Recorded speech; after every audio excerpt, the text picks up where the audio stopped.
ओम शांति। आप सभी भाई बहनों को आज बहुत ही पावन दिन है, तो आप सभी को मेरी तरफ से नवरात्रि पावन पर्व की ढेर सारी शुभकामनाएं।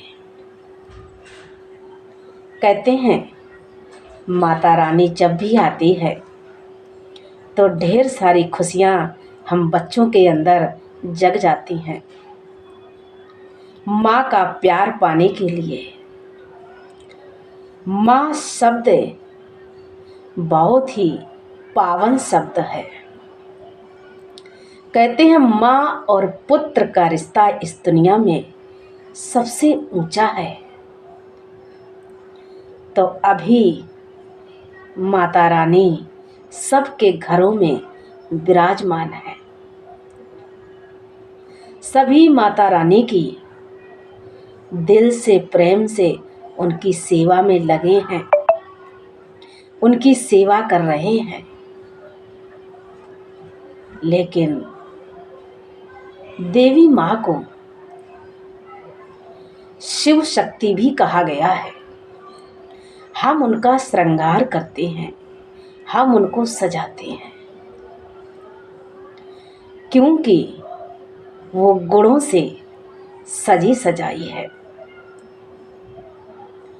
सारी दुनिया उनको माँ के रूप में देखता है, क्योंकि जिसने सारे विश्व में ज्ञान की गंगा बहाई, सबकी आत्मा को जागृत किया, वो माँ कहलाई।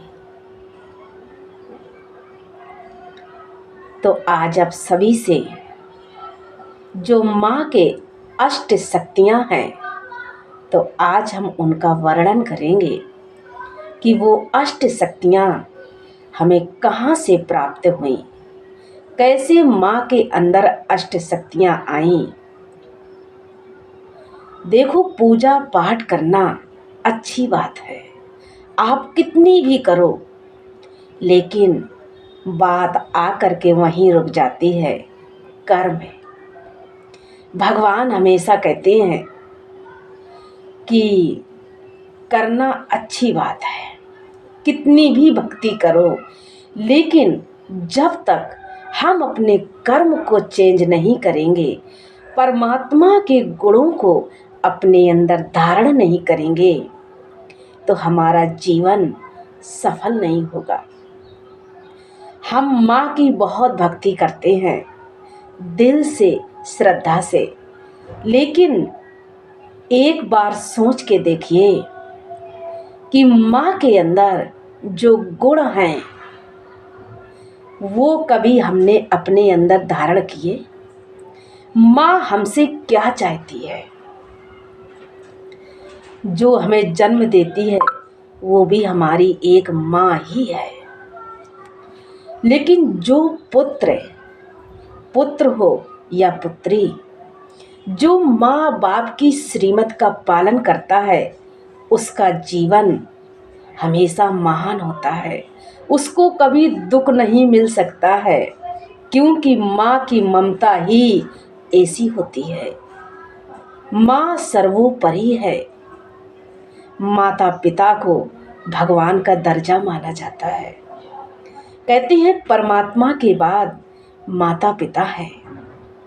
इसलिए आप किसकी भी पूजा करें, लेकिन उनके गुणों को, उनकी शिक्षाओं को हमें अपने जीवन में धारण करना है।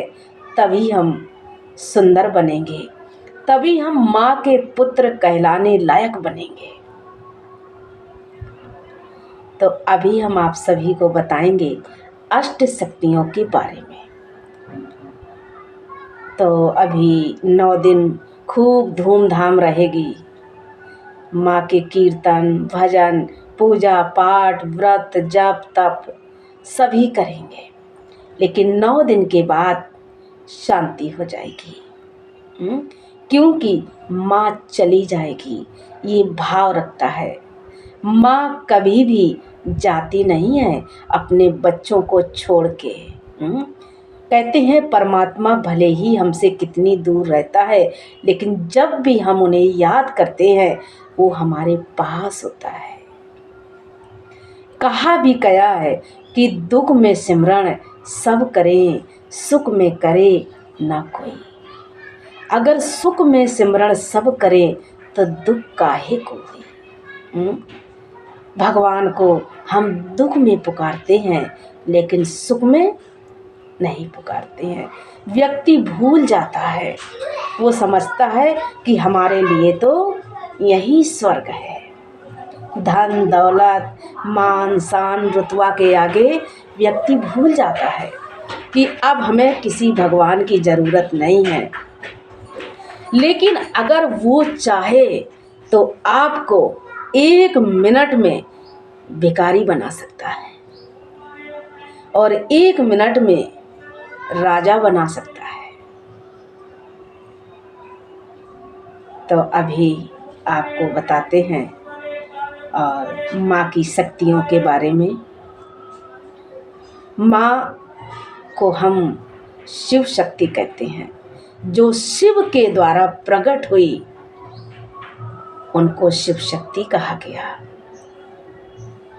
उन्होंने माँ जैसा प्यार सारे विश्व में सारी आत्माओं को दिया। ज्ञान की गंगा को सारे विश्व में बहाया, इसलिए वो माँ कहलाई। तो सबसे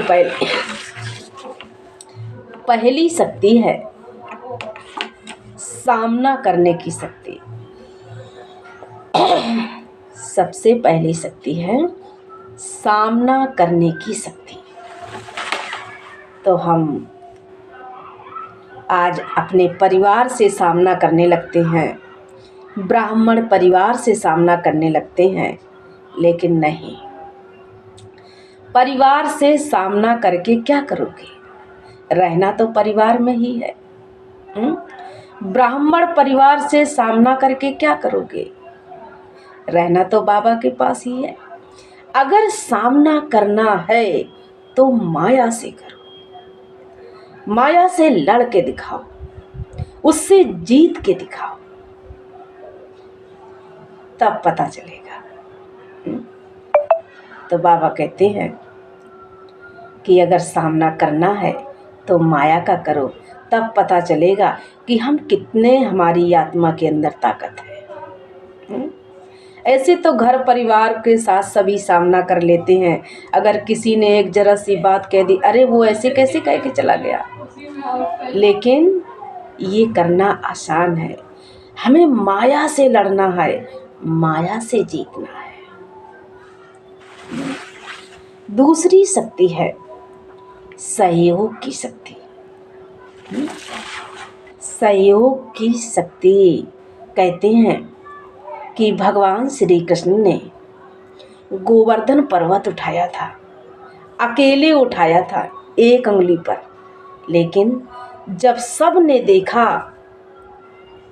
तो सब ने कुछ न कुछ सहारा दे दिया था। कहते हैं जो कार्य अकेले नहीं हो सकता है वो सहयोग से हो सकता है। इसलिए हमेशा अकेले की नहीं सोचो, सहयोग की सोचो। जब हम परिवार में एक दूसरे का सहयोग करते हैं, सहयोग की भावना रखते हैं, तभी हमारा जीवन और हमारा कार्य आगे बढ़ता है। इसलिए कोई भी कार्य करना है तो सहयोग से करो, अकेले नहीं। जो हम सहयोग से कर सकते हैं वो हम अकेले नहीं कर सकते हैं। और दूसरी शक्ति है विस्तार को, सार को समेटने की शक्ति।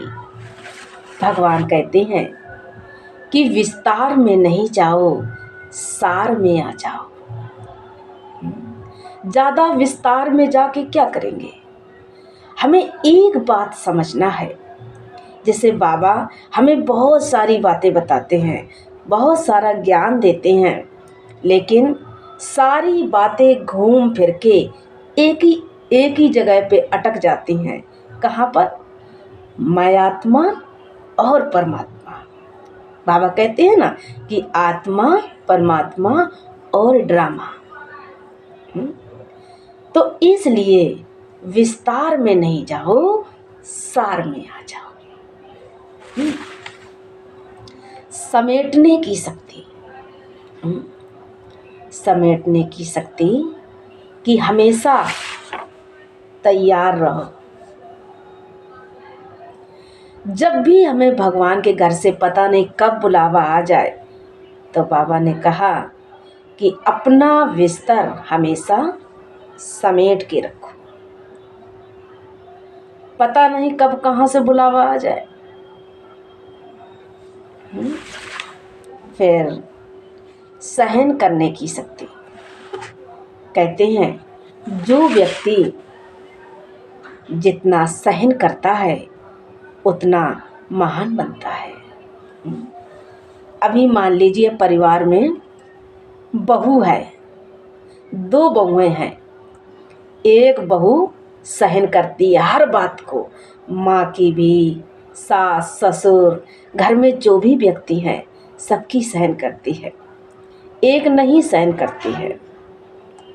लेकिन जब सास ससुर या पति जब भी कहीं बाहर जाते हैं, दूसरों के साथ बैठते हैं, तो वो लोग क्या कहते हैं, हमारी बहू बहुत अच्छी है। कभी जवाब नहीं देती है। और जो सहन नहीं करती है उसको क्या बोलते हैं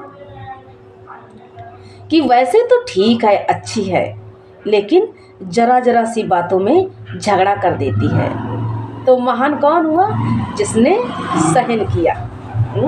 जैसे क्या है कि मूर्ति बनती है ना, मूर्ति जब बनाई जाती है तो उसको छेनी हथौड़ा से कूट कूट के बनाया जाता है और फिर बहुत सुंदर मूर्ति बन के तैयार हो जाती है। अगर वही मूर्ति कहीं से टूट जाए या खंडित हो जाए तो फिर क्या करें? उसको पूजते नहीं हैं, उसको हटा देते हैं। तो बाबा ने कहा कि तुम्हें खंडित मूर्ति नहीं बनना है। जब हम सहन करेंगे, जैसे हम लोग हैं ना, लोग क्या क्या बोलते हैं, जिसके जो मन में आता गालियाँ भी देते हैं, उल्टा सीधा भी बोलते हैं, लेकिन नहीं, हम तो हंसी हंसी खुशी से सहन करते हैं। क्यों? बाबा हमें इतना जब ऊंचा बना रहा है, इतना श्रेष्ठ बना रहा है, तो हथौड़े तो पड़ेंगे ना। अगर ये हथौड़े नहीं पड़ेंगे तो मूर्ति कैसे बनेंगे? तो बाबा कहते हैं कि अगर मूर्ति बनना है, बहुत सुंदर बनना है, अपना जीवन निखारना है, तो हमें ये हथौड़े की मार को सहन करना पड़ेगा। जब हम सहन कर लेंगे तो हम मंदिर में बिठाए जाएंगे और पूजने लायक बन जाएंगे। मूर्ति को एक कलाकार ही तो बनाता है, और जो सहन कर लेती है उसकी मंदिर पर स्थापना होती है, और जो नहीं सहन करती है उसको एक कोने पे बिठा देते हैं। इसलिए सहन करना है। जितना हम सहन करेंगे उतना हम ऊंचे उठेंगे, नीचे नहीं। कभी मत सोचना कि हम सहन करते हैं, हम सबकी बातें सहते हैं। नहीं, सहन करना मतलब नीचे गिरना नहीं, हमारी सीढ़ी ऊपर उठना। भगवान हमें ऊपर उठा रहा है। इसके बाद है समाने की शक्ति।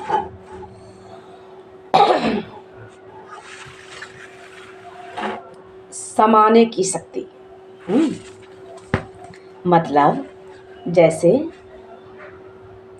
गंगा यमुना है या सागर है, कोई भी नदी है, तो कितना सारा किचड़ा आता है उसमें, लेकिन पानी उसे क्या कर देता है? छान के निकल जाता है, किचड़ा वहीं रह जाता है। तो इसलिए इस किचड़े से हमें बहुत दूर रहना है। और हर चीज को अपने अंदर समा लेना है, तब हम गंगा जैसे पावन बनेंगे। जैसे गंगा माँ है ना, सारे किचड़े को अपने अंदर समा लेती है, लेकिन क्या करे, वो भी छान करके साफ करके निकल जाती है, किचड़ा वहीं रह जाता है। ऐसे ही हमें किचड़े को हटा देना है। तो समाने की हमें हर एक की बातों को अपने अंदर समाना है। परखने की शक्ति, हमें कोई भी कार्य करने से पहले, जैसे आपके सामने कोई भी व्यक्ति आ जाए तो उसे पहले परखो। जैसे आज दुनिया में क्या होता है कि बहुत हमें धोखा मिलती है। जैसे कहीं किसी ने मर्डर करा दिया, हम किसी से, कोई व्यक्ति किसी से प्यार करता है, वो समझ ही नहीं पाता है कि ये अच्छा है या बुरा है। व्यक्ति को कभी शकल या सूरत देख के कभी अपना मत समझना कि ये मेरा है, ये अच्छा है। कोई हमें प्यार करता, क्यों कोई किसी को प्यार करेगा? जो व्यक्ति अपनी माँ बाप का नहीं हो सकता है वो किसी का नहीं हो सकता, जिंदगी में याद रखना। तो इसलिए हमेशा इंसान को परखो, परख करके आगे बढ़ो। जब ये शक्ति आपके अंदर आ जाएगी तो आप कभी जीवन में धोखा नहीं खाएंगे। निर्णय करने की शक्ति, आप कोई भी कार्य करने से पहले इस बुद्धि रूपी इसमें तौलो, निर्णय करो कि ये कार्य हमें करना है या नहीं करना है, ये सही है या ये गलत है। इसलिए कोई भी कार्य करने से पहले उसे सोचो, समझो, निर्णय करो, तब करो। और अभी नवदुर्गा चल रही है, देवी माँ की बड़ी ही धूमधाम है। बाबा मुरली में हमेशा एक शब्द बोलते हैं कि देवियों की पूजा ऐसी हो गई है जैसे गुड़ियों की पूजा। लोग क्या करते हैं, गुड़िया, जैसे हम लोग छोटे छोटे थे तो गुड़िया बनाया करते थे, बना के खेलते थे। फिर जब त्योहार, गुड़िया वाला त्योहार आता था ना, तो उसको जा कर के कूटते थे, पानी में डालते थे, फेंक देते थे, फिर दूसरी बनाते थे। खेल है ना ऐसा, तो ऐसी पूजा हो गई है। तो बाबा कहते हैं गुड़ियों की पूजा। अभी देवी माँ को हम खरीद के लाएंगे और 9 दिन हम बड़े ही श्रद्धा से उनकी भावना से पूजा करेंगे। फिर 9वें दिन के बाद जाकर के हम उन्हें पानी में डुबो देंगे। तो बाबा कहते हैं ये कैसी पूजा हो गई? गुड़ियों की पूजा। तो इसलिए ऐसा नहीं करना है, हमें भाव से, दिल से माता रानी को विदाई देना है और हमेशा उनके गुणों को अपने जीवन में धारण करना है। अगर कोई भी मेहमान आपके घर आवे, उसे खूब 9 दिन खिलाओ पिलाओ, फिर उसे पानी डाल के और मार पीट के भगा दो, वो क्या करेगा? आपको आशीर्वाद देगा या क्या करेगा? आशीर्वाद तो मिलने वाला है नहीं है। तो इसलिए पूजा भी ऐसी हो गई है, आपके ऊपर गुस्सा करेगा ना, आपको बुरा भला बोलेगा, तो ऐसे नहीं करना है। तो इसलिए ऐसी पूजा भी हो गई है। 9 दिन खिलाएंगे पिलाएंगे, फिर जाकर के पानी में फेंक देते हैं इतनी दूर से कि उनकी जितने भी पुर्जे होते हैं ना, सब टूट जाते हैं। तो ऐसे नहीं करना है। और तो आप सभी को ओम शांति। और अभी आप सभी माता रानी की पूजा करिए, आराधना करिए और उनका आशीर्वाद हम सभी बच्चों के ऊपर हमेशा बना रहे। आप सबका परिवार हमेशा खुश रहे और माता रानी की कृपा आप सबके परिवार बच्चों पर हमेशा बनी रहे। अच्छा, ओम शांति।